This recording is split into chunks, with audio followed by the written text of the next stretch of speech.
Thank you.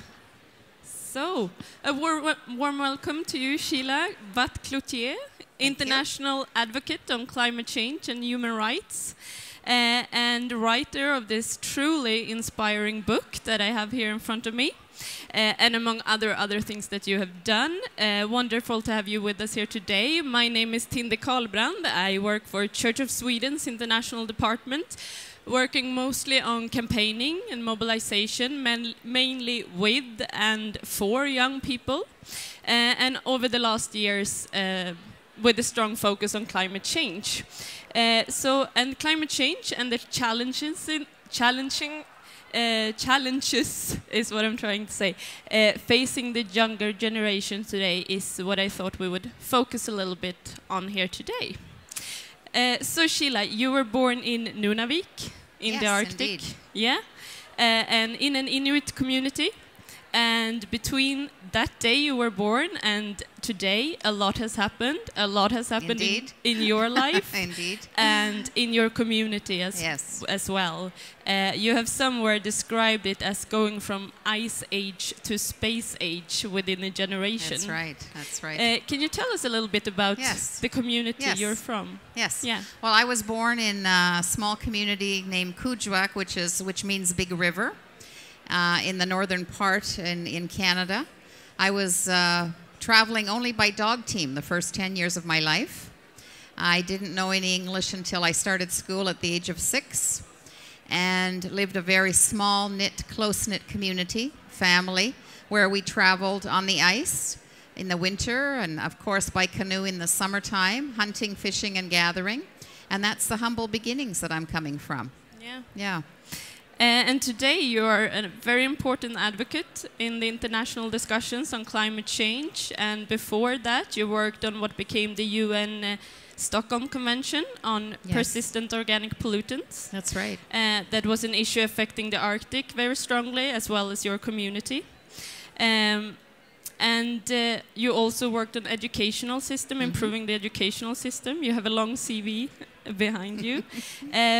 But wherever you have gone in life, you have always been working for the people and the community that you come from and that you grew up in, and together with the important realization that the things you saw affecting you, your community, is going to eventually affect everyone. That has been your, and for this work you have been nominated to the Nobel Peace Prize, and also you've received the Livelihood Award. Very honored, very honored. Yes.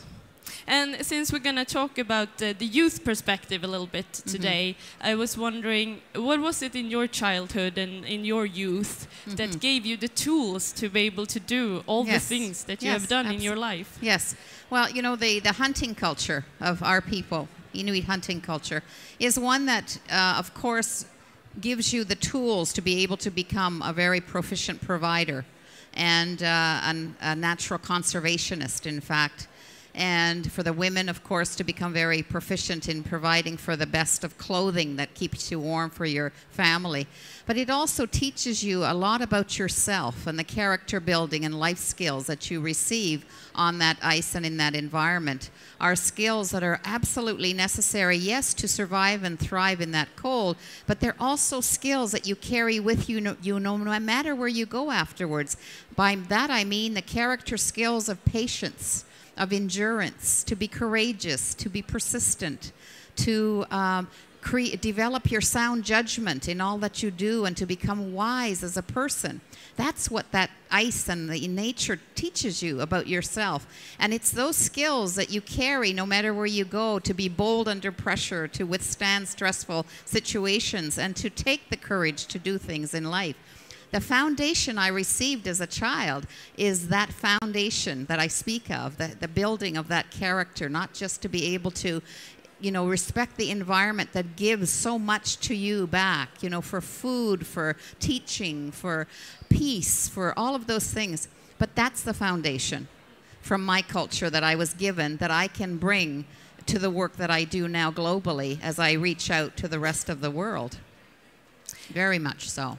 Amazing. And you've been, when you worked with education and improving education in your community, this was something that you brought with you in the work and wanted to incorporate in the education. That's right. Can you tell us a little bit? That's right, because, you know, oftentimes what we call education, schooling, you know, separates these issues that I'm talking about, where you are teaching very holistically, not just the academics, not just the technical aspects of how the world works, but as again, I go back to the place where you're being taught how you work.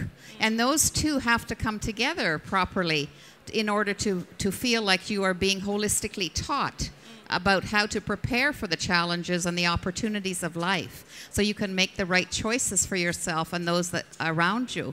And so for sure, the education systems, especially in our indigenous world, has really severed that part of the technical aspect and the character building. And it's never put back together in any other kind of setting. And so for me, the fight has been to create back a system that works for the kids, so that those skills that are taught naturally by nature, by our culture, are transferable to the modern world. And in fact, they are a requirement, especially for people who are transitioning so quickly like ours. But they're meant to be taught in that way so that the child can go and become whoever they wish to become, whether you are going to remain a hunter or whether you're going to be a doctor or an engineer.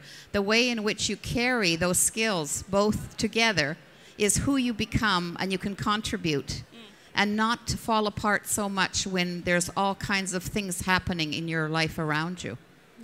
Yeah, so it's important to have that kind of schooling, per se. Is it possible to do that in school? It's harder, it's tougher to do that. That's why we encourage more outdoor programs for everybody, because I think everybody can benefit from being connected to nature, because when you're living in an urban setting and you're always just being taught in an institutional setting, it is much harder to make that connection, which is why when you go into the larger picture of climate change today, most people who have lived and been taught only in institutional schooling, lived in urban settings, will not make that connection when their food source is wrapped in cellophane. They don't know where it's coming from or how healthy it is, or that the environment, there is something going wrong with the environment. If you have not come to rely upon the well-being of your environment, then it's harder to connect that there's something wrong with it. And so it's really important, I think, that we continue to make that kind of bond and connection to the environment, so you will always know and be able to react in your daily life how to rectify or contribute to a society that needs to now change as a result of that. So because the debate that we're having about climate change today is because of that disconnect to each other, to our environment. And it's to try to reconnect that so that we can all come together as a common humanity to work on these issues. Yeah, because you've made a huge contribution to this, the perspective that climate change is a human rights issue. Yes. And when I read the book, I realized that this is the history behind my own involvement in the issue of climate change. It's because for me it was the realization that this is about people. This happens today. Yes. This is not about the abstract future. Right. This is affecting people right. Very much today. And it was your testimony and others that gave me this realization, and is the reason that I was involved in or are involved in the climate issue. And you write in your book that this will require us to move how we conceptualize this issue from the head to the heart, where all change happens. Yes. How do we do that? Yes. As you talked about the urban setting and the not having this connection, how do we move it from the head to the heart? Yes. Well, you know, I think when you look at the larger picture of things, and if you go back to what Einstein once said, when he said problems cannot be solved by the same mindset that they were created by. And so we have to start to think about these things extremely, very, very differently. And I think when we have put so much of the power in the hands of politicians, economists, scientists, as though climate change were separate from our daily lives, as though we didn't have a say in the matter or that we don't have the responsibility, then of course it can become even further disconnected. And so we have to start to think in terms of how we as a civil society can really contribute to this dialogue. And so moving that issue from the political arena, just where oftentimes these issues are worked with just from a heady experience with, you know, bureaucrats and so on that are just dealing with their day-to-day work within the political structures, then it becomes much harder for change to really happen, because it has to, if we're going to look at this as a human issue, then it cannot be just a political process. It cannot be just an economic process. It has to be where we come together to be aware of what is happening to vulnerable peoples around the world, first and foremost, such as our people in the Arctic, who are so negatively impacted by this, and other vulnerable places in the world that are being impacted as a result of the Arctic melt. So in order to change anything in our lives, then it has to come from the heart. We have to start to, for us, we protect what we love. And we love our Arctic. We love our culture. We love the way of life that we've had for millennia, even to this day. So we have to think in terms of, we need to start to fall in love with our environment and with our earth and with the way nature gives us back. And so that's what I mean by that, is that it isn't just a heady experience anymore. It's really a soulful experience that we've got to change that mindset. And really, the change must be spiritual, in my opinion. And we need to think in those terms now, that the earth itself is a living, breathing entity. Just as that we love our children and our families is how we need to love our earth in that way. And so that's what I mean by from the heart, from the spirit, you know? Yeah. Applause for that, of course. Beautiful. A couple of years ago, World Wildlife Fund Sweden carried out a survey that showed that 80% of young people have what we call climate anxiety, feeling very saddened and worried about climate change. How would that survey look in your community? Mm-hmm. How do the young people feel about this? There is a lot of things that are happening in my community that are really impacting on our youth. And a lot of it has been from the historical traumas that very few people know about. I write about this, so I know we only have a few minutes, so it's hard for me to go into all of the detail of that. But the historical traumas that I'm talking about in terms of that has impacted us at that very spirit level, the soulful level that I talk about at the human level, is one that really has negatively impacted. A lot of it has been cultural suppression. There has been other many historical traumas that happened in our life that has really negatively impacted on the youth, the younger generation in particular, where we in the Inuit world are known to have the highest suicide rates in North America. And so we're dealing with all of that, trying to understand and recognize how it is that in one lifetime we've come from such a powerful place where we have been able to not only survive but thrive one of the harshest environments in the world and still be able to maintain this sense of incredible connection to our environment and to our community and to our culture and teach our children very powerfully, as I mentioned earlier. How have we come from that place to what we are dealing with today? And so our youth really are the ones who are carrying the brunt of that legacy. And so we're trying to deal with that now. But our youth also, it's not just that, you know, it's not just a victim story I'm trying to show you here, but also that there's a parallel process of there's a certain younger generation that are starting to rise and really recognize these issues.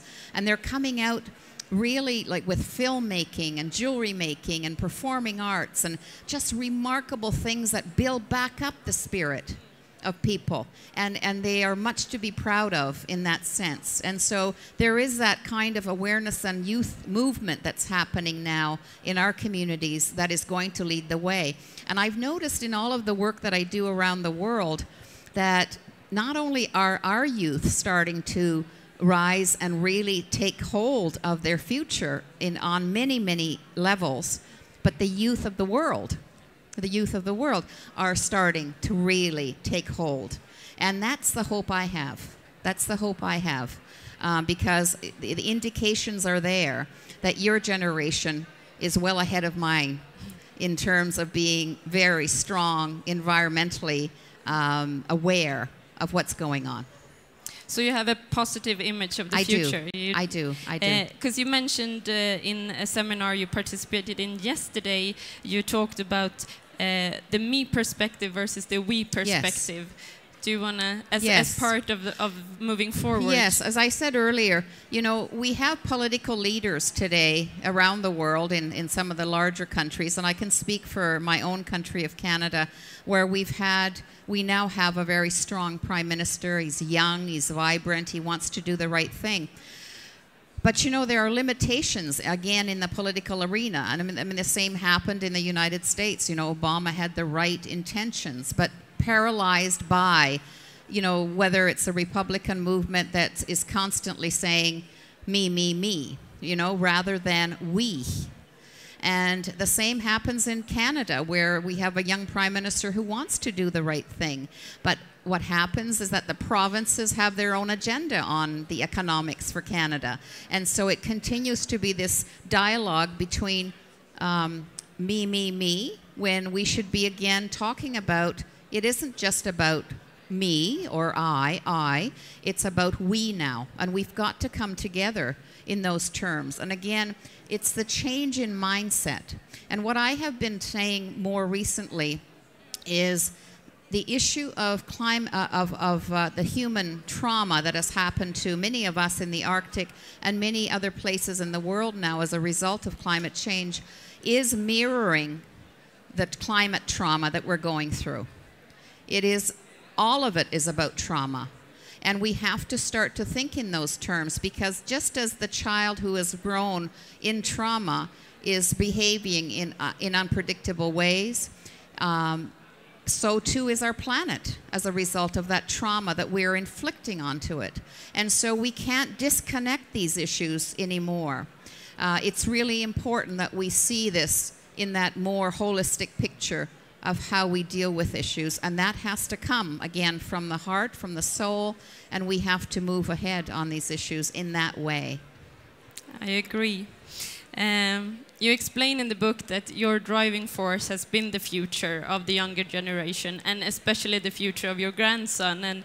And in the book you write, my biggest worry and the driving force behind everything I did was that I didn't want my grandson to look back and ask, did she try hard enough to get the world to understand and take action when she was in that position of influence? And I just want to say that you can, with much confidence now, look back and say that you did, can't you? It's been amazing to have you here. Thank you so much. Thank you.